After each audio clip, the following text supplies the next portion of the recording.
Welcome to VVB9 news. SC సంక్షేమ బాలికల హాస్టల్లో ఏసీబీ అధికారులు తనిఖీలో. ఏసీబీతో పాటు legal metrology, sanitation, food inspector శాఖల అధికారులు సోదాలు.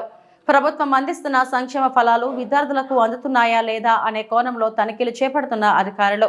హాస్టల్ విద్యార్థులకు నాణ్యమైన భోజనం, పుస్తకాల పంపిణీ, దుప్పట్ల పంపిణీ, పరిసరాల పరిశుభ్రత, వార్డెన్లు అందుబాటులో ఉండటం తదితర అంశాలపై అధికారులు ఆరా తీస్తున్నారు.